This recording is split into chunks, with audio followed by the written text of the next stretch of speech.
एक गांव में रहस्यमयी आवाजें सुनाई देने लगीं थीं। कोई नहीं जानता था कि ये आवाजें कहां से आ रही हैं। कुछ लोग कहते थे कि ये भूतों की आवाजें हैं। कुछ का कहना था कि ये किसी जंगली जानवर की आवाजें हैं।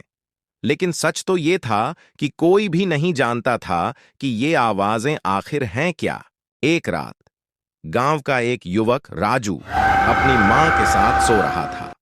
रात के करीब 3 बजे राजू को एक अजीब आवाज सुनाई दी। यह आवाज बहुत ही भयानक थी। राजू बहुत डर गया और अपनी मां को जगा दिया। उसकी मां भी बहुत डर गई थी। वे दोनों आवाज के स्रोत की ओर गए। आवाज एक पुराने कुएं से आ रही थी। कुआं गांव के बीच में स्थित था और गांव के लोग कहते थे कि यह कुआं शापित है। राजू और उसकी मां कुएं के पास गए और आवाज को ध्यान से सुनने लगे। आवाज में जैसे कोई रो रहा था।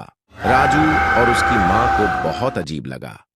उन्होंने सोचा कि किसी को मदद की जरूरत होगी। उन्होंने कुएं में झांक कर देखा, लेकिन उन्हें कुछ नहीं दिखा। वे दोनों बहुत हैरान थे।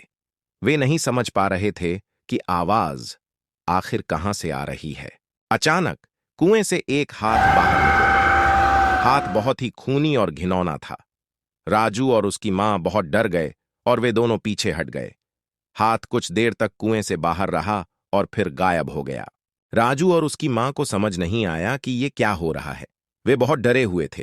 वे घर वापस चले गए और रात भर सो नहीं सके।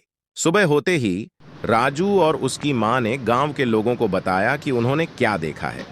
पहले तो किसी ने उनकी बात नहीं मानी, लेकिन जब उन्होंने कुएं से आने वाली आवाजें सुनी तो वे सभी बहुत डर गए।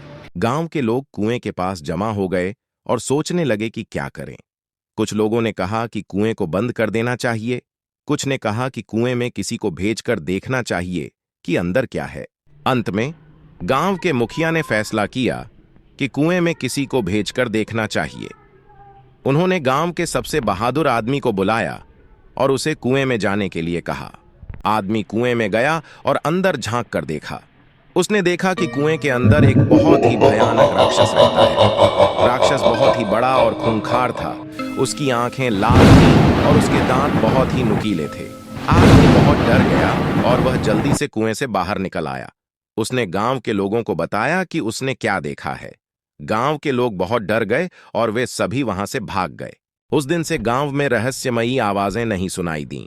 लेकिन गांव के लोग अब भी उस कुएं के पास नहीं जाते हैं। वे जानते हैं कि उस कुएं में एक भयानक राक्षस रहता है और वे नहीं चाहते हैं कि वह उन्हें नुकसान पहुंचाए।